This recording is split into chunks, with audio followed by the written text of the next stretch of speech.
Hey guys, this is Abhishek from GadgetSleeves.com, and today we have the Lenovo S850 device. Lenovo S850 device has been announced over here in Barcelona at Mobile World Congress 2014 at the Lenovo booth, and we are here to do a hands-on of this device. When it comes to the specification, this device has a pretty good specification.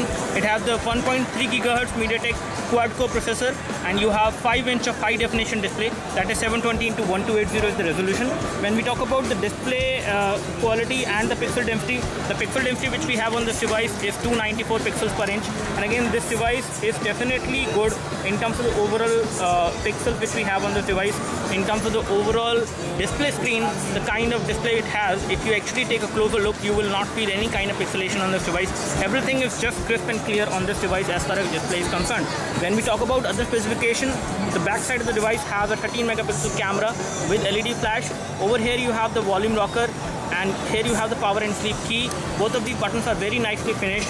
The kind of look and feel which we have on the back side is actually a kind of glass, which is looking good. And again you have Lenovo branding, which looks really good. The kind of impression it gives is very premium. So you have this device in this color and other colors as well. Again we have this color as of now only for the review. But when it comes to the overall look and feel, this device definitely looks quite premium when you hold this device in one hand. You have glass at the back or some kind of good quality plastic. It will get the fingerprints very easily, but the scratches won't be visible. Very easily on this display as far as the back side is concerned. On the edges we have almost the same kind of material, but this is actually again good quality plastic which they have used.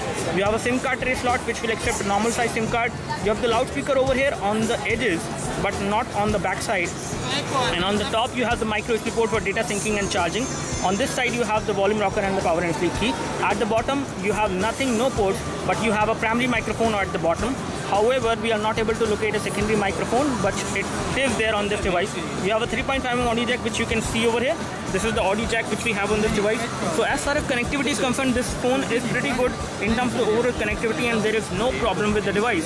The build quality of the device is really good. However, it is made up of glass and good quality of plastic. The front is actually glass and the back side is actually plastic, which is again looking good. So in all, this device has a premium feel to it. You can easily hold the device in one hand, although it is around 5-inch of device, so you may not be able to use this device with one hand. So one-handed usage of the device is going to be limited, but again this happens with almost every other 5-inch phone, so that should not be a problem in future run. So basically if you start using a 5-inch device, you will get used to it. And when it comes to the display, entertainment is definitely something good, which is definitely better on the 5-inch display device. So when it comes to the camera, 13 megapixel camera at the back, whereas the front camera which we have on this device is a 5 megapixel big focus camera, whereas the back camera is a autofocus camera. The chipset on the device is 6582, so it is a quad-core 1.3 GHz Cortex A7 architecture based CPU which we have on this device.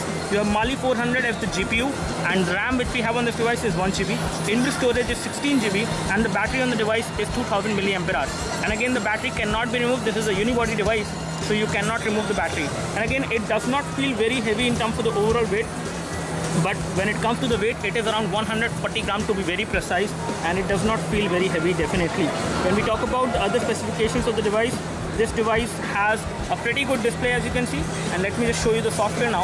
So this is how the notification center look like, and again it is running the custom Lenovo UI on top of Android to actually give it a very different look. And again you can actually toggle in between these settings. You can kill all the applications and the notifications like this. And again once we go into the settings, let me just show you the version of Android. So the version of Android first of all running on this phone is, okay, let me just show you the version of Android. So the version of Android is 4.4.2. That means you will have KitKat running on this device once you buy this device in India. It is going to come very soon in India. It will come probably by the end of March or April beginning. You will have this device available in India. When we talk about the apps, on the app scenario, we can take a look at the total number of running applications which are there on this device, how much of them actually is using the RAM. So out of 1 GB of RAM, you have around 572 MB of RAM which is used, whereas 373 MB of RAM is free. So the device is fairly responsive at this specific scenario, again the amount of free RAM is not that high, but still the device is responsive. You do have support for automatic brightness. You have proximity and ambient light sensors as well on the side of the earpiece. And once we go back, if we take a look over the location setting, you do have GPS support, you have GPS and Wi-Fi support, you have tethering support as well, so you can create a portable Wi-Fi hotspot as well on this device. So in terms of software, it gives you all the features which you may like to have, and again it also gives you all those features as well, like the pocket mode, the beacon ringtone mode, and some other smart gestures as well. So in all, in terms of the overall software features, it gives you a lot more. When we take a look over the phone dialer does not have the option of making a video call, as you can see. So you cannot make a video call from the device, especially from the phone dialer. You will have to use a third-party application for that. And when we take a look over the messaging application, so the messaging application on this device is like this, and again it is custom, and you do have swipe to type on this device, which is definitely a good thing. So in all, this device is going to give you a great experience in terms of the display. It has a pretty good display, pretty sharp display, and the color protection of the display is also pretty nice. And you do have continuous input supported. Typing as well on this 5-inch device will not be a problem at all.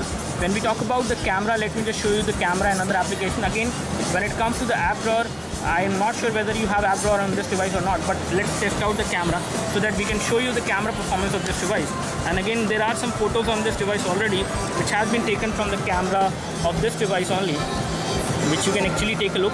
As you can see, this is a pretty good photo which we have taken. Okay, not we have taken, but someone has actually taken this photo, and the amount of details and the light which I can see on this photo is really good. Let me just test the camera again so that you can have an idea. So here we have the device, and let me just place my device over there, and let me just take the photo of this phone. Let me just place my device over there. So you do have autofocus and tap to focus is also supported. And let me just turn off the flash first of all. So we have turned off the flash, and let me just take a photo right now. And let's see how does this photo actually come out to be when we take a photo of this object over there, as you can see, in artificial light. And again, the photo has came out to be pretty good, I would say. The amount of details which I can see in this photo is pretty good. The amount of light which is falling on the object is very less, but still the photo looks out to be pretty good in terms of the overall details as well as in terms of the overall colors. So this device is quite promising in terms of the overall specifications and the kind of camera it offers. Let me just show you the front camera view as well before we actually complete this review. So once we toggle to the front camera, this is how the view will look like from the front camera, and again you can do a pretty good video chat, but again the kind of video feed which we are getting from the front camera is not that smooth. It is kind of hazy. So in all, we would like to give a thumbs up as of now, and again the video feed was hazy because this is a prototype device, not a final device. The final device will be good. As far as the thickness is concerned, it is around 8.2mm in terms of the overall thickness. So we would like to give a thumbs up to this device. Do let us know if you have any specific question for this device. We would love to help you. You can like this video if this video helped you by clicking the like button below. You can subscribe to our YouTube video channel for more videos like this by clicking the subscribe button below. Thanks for watching this video. This is Abhishek signing off. Thank you.